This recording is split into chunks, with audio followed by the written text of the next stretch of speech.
Beach Guitars here. We're really fortunate tonight to be here with Mikey Demus from Skindred. We're at the Skindred gig in Cambridge. Hello, mate. Thank you very much for allowing us to do this. Thank you for having me. It's a bit of a pleasure. We're going to have a little bit of a talk, obviously, about your rig, your gear that you're using, yes. And the last album. We're just going to have a chat for a little bit. I'm already doing that hand thing that I mentioned I was going to do it. But So I do it as well. That's what it's all about. Jingle jangle. So let's sort of start off, if it's cool, for how's this tour been for you? Obviously, this is the Big Teams tour. Yeah, it's been great. This leg, we've been doing this thing where we're just doing Thursday, Friday, Saturday, and the occasional Sunday. So we get to go home sort of Monday, Tuesday, Wednesday every week, which breaks it up, and yeah, everyone's sort of really on it and really in good form.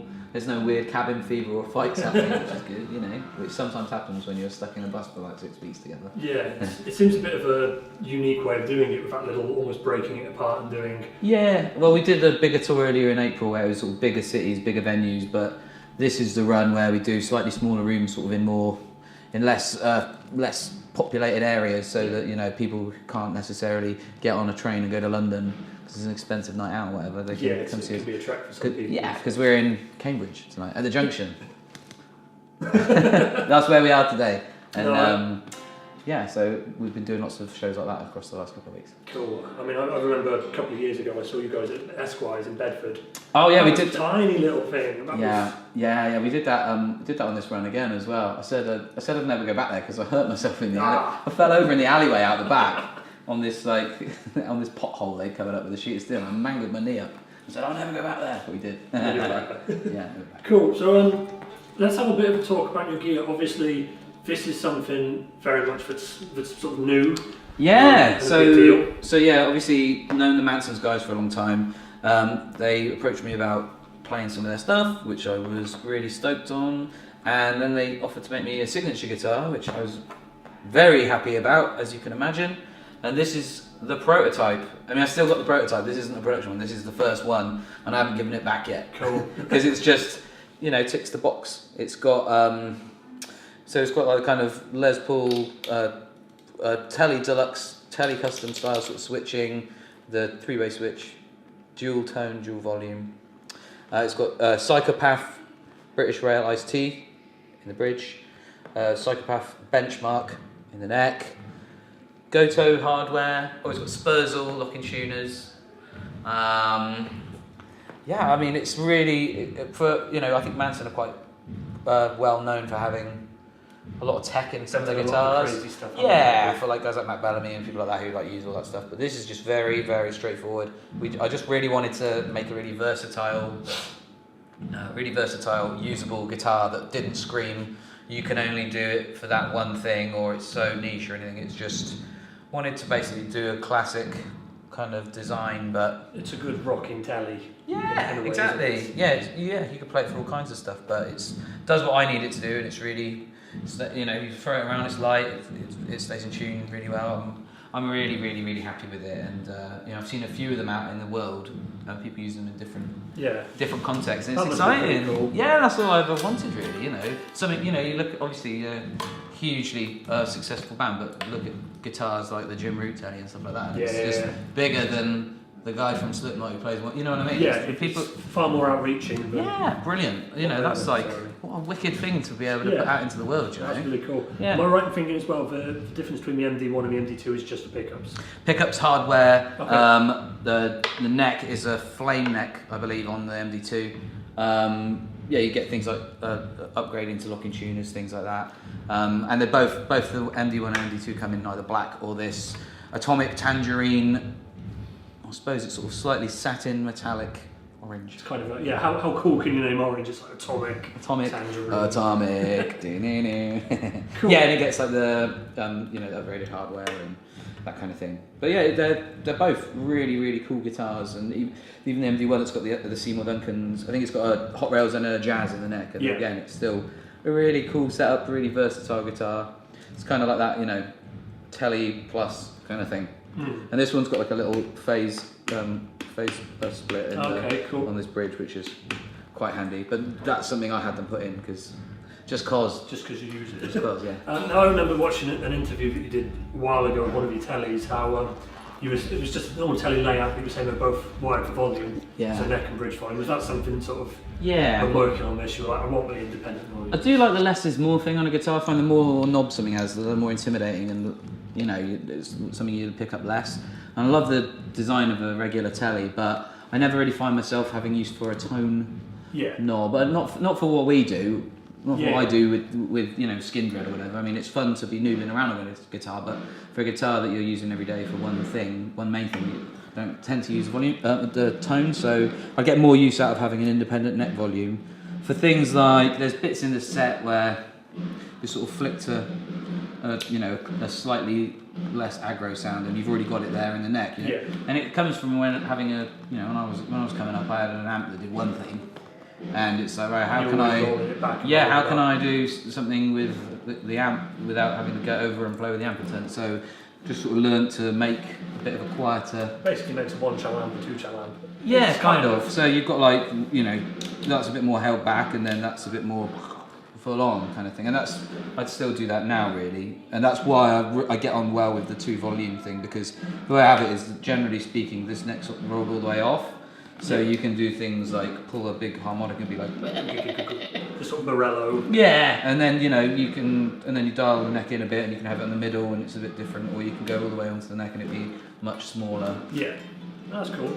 So yeah, we had a bit of a look at your rig earlier today, and do you want to tell us a little bit, obviously, your sort of signal path, what you're using? Okay, so it's pretty simple.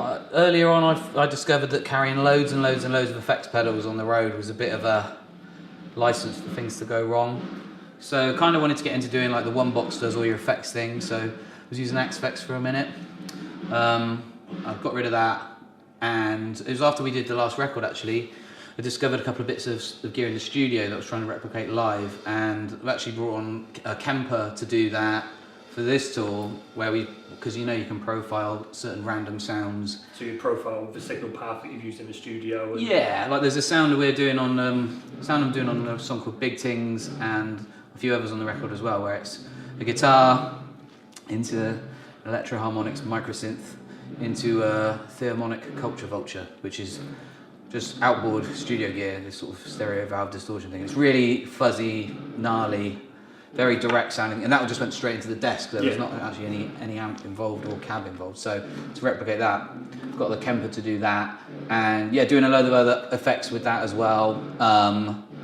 And for the most, in terms of the amp tone, it's just orange Rockaverb, 100-watt Mark III driving 4x12s on stage, and with the 4x12s we're using these sound systems integral mics. Yes. You know about them? So the ones mounted right on the cone. Yeah, it's kind of a little like toy steering wheel. And you put it on the cone, and it's in the same place every night.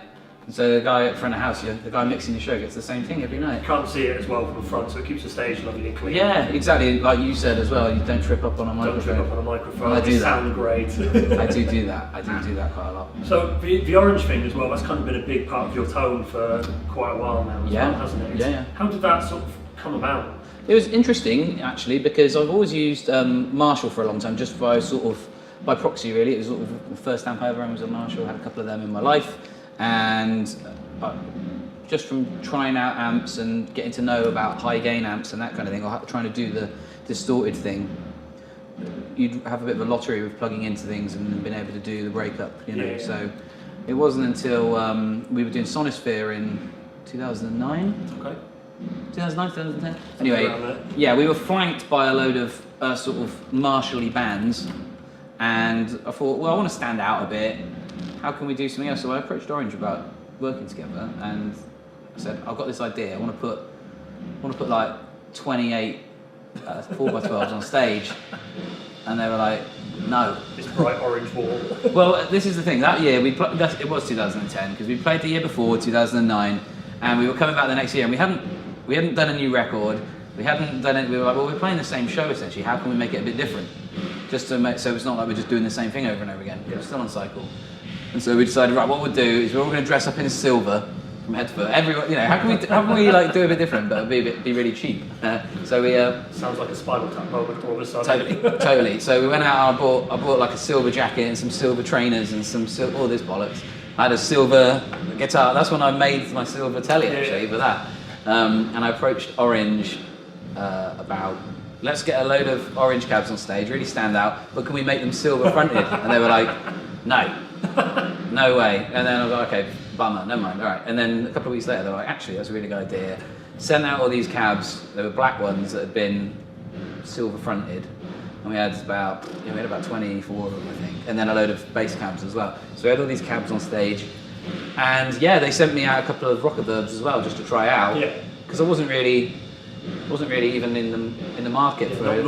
Not really. I mean, I had a bunch of amps that we used, and they were cool. And then sent me a Rockaburb, and I was blown away. I'd never really tried an Orange that did that thing before. My perception of them was always like it was kind of, when I grew up in the 90s, and it was like bands like Oasis and things like that, and it was kind of like more of a mid-gainy. I've always found them almost a little bit dark sounding as well sometimes. British rock kind of thing. The Rockaburbs are nice. It's got a good cut to it. Totally. I've never really never heard of that model before. Never really wasn't on my radar. And then plugged into it, I was like, yeah, wow, okay. And it's so simple. It looks cool. And I was totally addicted from then on. So yeah, and we've been using them ever since. And obviously they've moved on to the Mark III now, which is like, for me, I think it's just a massive step up. Even though talking to Aid about it is like, he's like, it's still a similar. I'm like, no, it's better. And all these, he's like, oh, I think it's like just a really well evolved amp head, and they're really good with that. Just ticks all the boxes. Yeah, just taking that thing that people want and just going, this does that thing. Yeah. So I noticed on stage as well. Obviously, you're doing most of your effects stuff with the Kemper. There's a couple of other pedals sitting there as well. There's a 4P. I can't remember which one it was off the top of my head. There's a 4P effects Warthog, which is kind of like a preamp-y distortion-y pedal. But basically, what I have like a loop coming out of my world for auditioning pedals and stuff like that, because you're always spot stuff, you plug it in, you go, always looking for the what's that do. Well, I've got a bunch of Thorpe pedals. That one's probably the most usable one in my world for what I do, because it's kind of gnarly.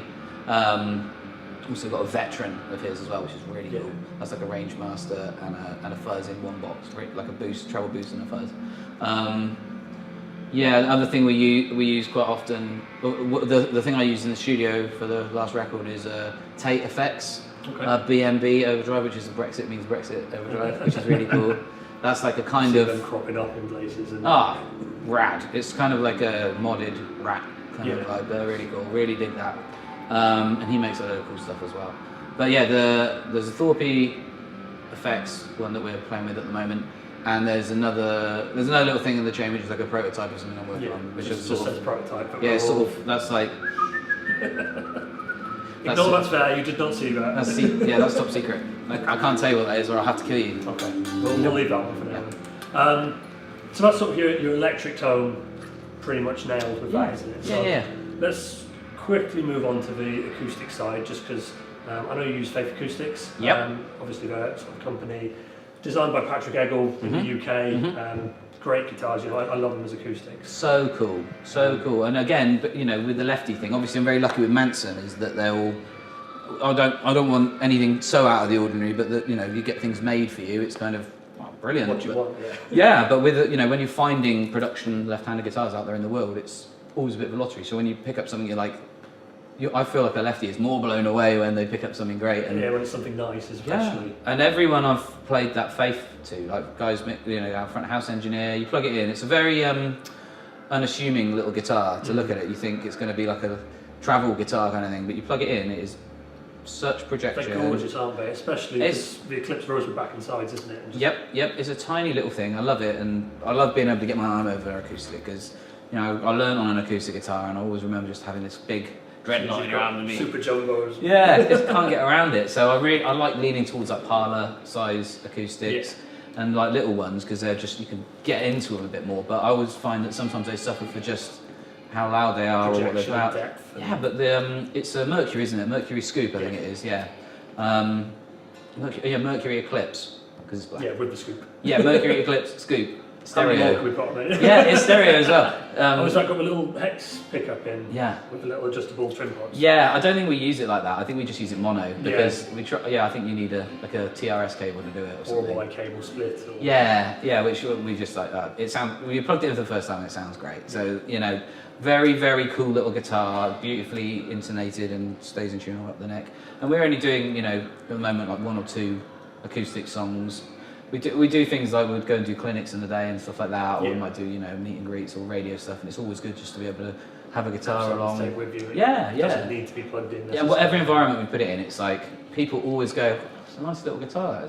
Mate, I got 2 of them because I was like, for me, it's like you find something you like, you've got to get another one for when it dies. And because it will, they do, and it will. It will just be gone. So I've got 2, I've got a main and a spare, and we kind of rotate them so that they equally age at the same point. Yeah, because it's the worst is when you've got one battered guitar and one completely pristine equivalent. So yeah, we rotate them, and it's good for strings as well. I don't go through strings quite as much. Cool. Yeah. That's obviously running into. You've got Fishman or a Spectrum or a DI box as well, isn't it? Yes. Yeah, that's possibly one of the best on the market in terms of. It's an amazing little box that it's sort of. I'm sure you know about it, but it's got a digital modelling inside it of specific studio setups of like nice character mics into nice preamps and things like that. Different body sizes. Yeah, and you can blend what you're playing on the guitar that you've got with. This image. Exactly, that's right. Yeah, and it's amazing, and it's a sort of a blend between the two. It's got a really nice compressor in it. It's a really solid DI even before you get into any of the imaging side of things. It just gives you that almost mic'd up feel to it as well. That's what I find. Yeah, and of course, because some of us on stage are still running on wedges and things like that. Obviously having that sound of it without having to actually mic up an acoustic, it's just a pickup goes in the back. You're getting that vibe of it sounds more like a mic thing than a. Gets a pickup. Yeah, because again, same with the small guitars thing. I always found that acoustic pickups sometimes are a bit harsh. Yeah, and especially like the onboard one that comes with a guitar, it's like an afterthought. Yeah. Like how can we amplify that? Stick that in there, bang it in, and but plugging into the Faith, it was. I was really blown away, There's a pickup in it's great, and the Fishman thing is just like the extra next level secret sauce. Yeah, awesome. So, in terms of acoustic stuff, are we ever getting a Skindred acoustic album? Because there's always been bits, there's been bonus tracks and pressure. Yeah, we did do about 4 or 5 acoustic tracks a long time ago. I think we probably would. We could do. More about just a timing thing. It's always like it's always just been something that's sort of been sitting there for me. Obviously, you do the sort of phenomenal version of saying it now, acoustically live. And I think we would like to. I think it's just sort of getting it down. We'll make it happen at some point. I'm sure we will. I struggle with the acoustic thing because I always feel that it always goes down better in person than I don't know. When you try and capture an acoustic thing, it's kind of I don't know. There's a disconnect there somewhere. Kind of? Yeah. I don't know, but I'd still like to put it down and do that. I would still like to put something out there because, like yourself, so many people are asking when are we doing that. It's always like, I don't know, I haven't really put that much stock into it. It's just some of the reworkings of stuff are really clever. Right. Especially things like pressure, you go, yeah. That's not how I'd expect that to go. Well, that's the thing, like, especially when you're doing the radio stuff in the daytimes, people will be like, how the fuck are this band going to do an acoustic thing? You turn them an acoustic and they're like, how's this going to work? And yeah, that's exactly it. You kind of take the essence of a song and... Reminds me a little when Korn did their MTV Unplugged, and it's like, that's not going to work. And you listen to it and go, that did work. Yeah. Why? But that's it. I think you just have to kind of turn something on his head and go, a good song is a good song is a good song, hopefully. Yeah. Hopefully. You mentioned before as well, some guys are still using wedges. I noticed a couple of you using in-ears. Yeah. Is there much of a mix there? How do you guys sort of combat that? Yeah, I mean, me and Ari are using in-ears. Dan, our bass player, was sort of tried it for a bit. He gets on with. I don't think he got on with it completely, just because of the amount of air moving on stage left. It kind of just didn't feel the same. I think he sort of had a better time on wedges. So it's a bit of a weird one for our monitor engineer because obviously when you're driving some things in the monitors, you get like feedback, especially with an acoustic guitar, stuff like that. I can turn it up and up and up and up until it kills me, but obviously it affects the singer. Yeah, that kind of thing. So it's a bit of a weird one, but I have a great time. On ears and my mix is pretty my mix is pretty much like the gig. Yeah. Just with I have some click and a couple of cues, just like when to keep us one in time, and my vocals a little bit louder, and my guitar's a little bit louder. But I have everyone and everything. But that's it. At the beginning of the thing, it's like the fader on the desk, probably like guitar's down there, and at the end, like guitar's like up here, and I'm like my ears are bleeding, and I'm going, this is awesome. The guitar sounds incredible. Yeah. But I'll tell you, man, the worst thing is you're supposed to get on in-ears and things like that to like help your ears. So my tinnitus got so much worse, and it's like you're just pumping it straight into your ear instead. Yeah, it's just like this sounds great. Let's turn it up. That's the worst idea. Got to turn it down. Yeah. Turn it down. But I just have a better time. Man. You have more fun. You listen to music on headphones. You're like you don't just down. like no. Don't go to the gym and be like, I'm going to listen to that really quietly today. Yeah, that's going to really help my workout. Exactly. So yeah, I'm not really. I need to turn it down a little bit. But I use Reed Audio in ears. Yeah, buddy of mine runs a company called Reed Audio, and yeah, they do this awesome like 24-hour turnaround with in-ears because they do them with 3D printing. Oh, nice. So that's really cool. Yeah, because a lot of companies, you can wait 3 or 4 weeks for them to turn up. And casting and everything. Yeah, they do your impressions, and then you can have them like day off, the next day kind of thing. So they're in the post, which is amazing, especially if you get problems with them on the road or whatever. Yeah, because you can get them next day again. Yeah. Which is pretty essential. Yeah. Strings. You need to ask me those strings. What strings do you use? Well, I don't know if you knew this, but I use Rotosound strings, which are the original British string manufacturer. And again, I have my own signature gauge of Rotosound MD10s, which is on this guitar right now, as you can see.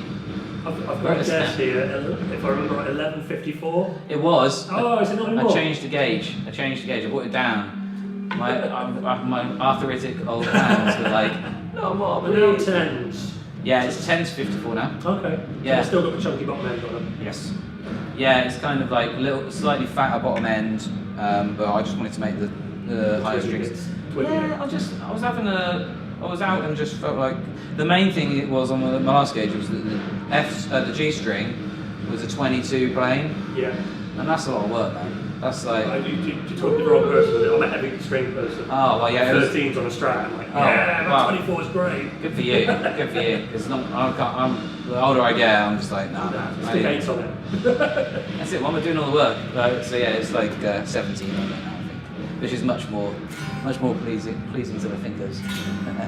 I know a lot of guys as well do studio stuff and jump up a gauge and tour down a gauge. Yeah, I've done stuff like that in the studio where it's sort of things hold a tune slightly better. And we play in another tuning as well. This is in drop C, and we do drop A sharp as well, which is for a couple of the songs in that lower thing, and that's I want to say that's 12 to 60. Yeah. So it's not even that fat for drop A sharp, which is like another. Fairly light on that. Yeah, and it's not too flappy. It holds it well. So yeah, it's sort of baritone-ish tuning, isn't it? Right. Almost it's that sort of area for it. Yeah.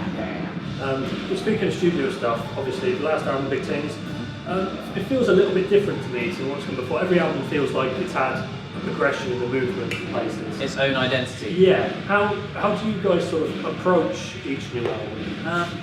Well, yeah, I mean, there's the idea that you want to do something a bit different from your last one. There's the idea that you want to do something that's hopefully better than your last one. And the way we work is constantly changing as well. We've never really done it the same way twice. We've been working with the same people for some things, but the environment that you work in, where you write, how you write, all that stuff, that changes almost every time, depending on where people are living. We're pretty settled now where we're living. We all live in different parts of the country, so we don't live in the same town anymore. So getting together is a nightmare as well. When are you free? Yeah, that's another story altogether. But yeah, this one was different. We changed the way we wrote a bit. I did quite a lot of writing for this one, because normally it's sort of us in a room, bag of riffs, jamming ideas, blah blah blah blah blah. But there was, people come in with like completed songs and that kind of thing. Because time is something which is a big commodity, obviously. So trying to get as much stuff done at home beforehand was or we'll write at home as well and get prepared for getting together and do a bit of that. So yeah, there was a lot of that on this one. And there's about what you wanted to do as well. The last record we did before this volume was a very much a riffier kind of riff record. Yeah, band in a room kind of thing. And I don't know, even though you might please 45% of your fans with that, there's always this thing for me anyway that, right, let's not do that immediately again. Let's do something else. Let's do something for the rest of them, or that portion of them. Yeah, and I think it's important. You know, it's old-fashioned, but we're album fans. Do you know what I mean? I know the world is sort of moving away from that in some ways, but I like variety on an album, even though the world is geared around streaming and our song and that song. There's a single. Yeah, kind of, and it's. Even for us, we're still at the point where we love an album, and you like the journey of an album, the story of an album, and how the album listens Peaks from and troughs, the ups and downs. Yeah, you know, all my favourite records do that, and we're always trying to do that. And that some people really latch onto that and respond to that, and some people it goes over their heads, and some people are like, oh, that's crap, that's amazing, play that song, but you know, everyone's different, and it's impossible. And our fan base is really different. So eclectic. Yeah, so it's impossible to keep everyone happy. So some people say it's the best thing you've ever done. Some people say this is the worst thing you've ever done. It's not as good as that one. Yeah. But that's okay. Yeah. You know. To me, it's just different. You know. Well, the beauty is the old stuff we've done, the stuff we've done before isn't going anywhere. It's there. You can always listen to it. But what will happen next? I don't know. You know, we shall see. Maybe it'll be like a trance electronic album. How about that with the odd guitar on it? Because this one, didn't you record it at Peter Gabriel's studio? Real World, yeah. Right. How was that? Amazing. So we'll sort of wrap it up here-ish, but what's next for Skindred? What's next for you? Is there anything you're doing? I'm doing the hand thing again. We might sort of Saturday night or whatever they are. I'm doing. What are we doing? We're going to end of January. We're going to Shiprocked, which is a cruise-based moving festival in the Gulf of Mexico. We're there for a week, and then we go out around Europe all of February doing club shows in support of this record. And then summer starts. Download next year? Yeah, we're doing Download in the UK, and we're doing Hellfest in France and Firenze in Italy. We're doing a load of rock festivals and stuff. Business as usual. Yeah, and then we'll.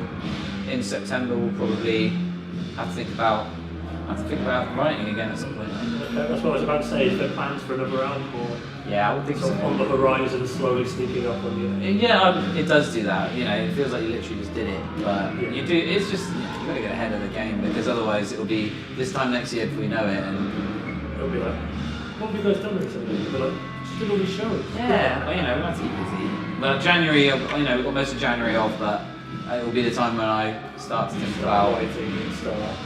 Yeah, well, I've got a collection of things on my phone, like on music memos and just ideas. Little riffs that you do as you just I never. In the bus, you're like, oh. Yeah, exactly. In bed, in the shower, driving along, I'll be like, never with a guitar, and then you make sense of it on a guitar later. Or sometimes you don't. You listen back to it and go. Often, I'll be whispering in it and go.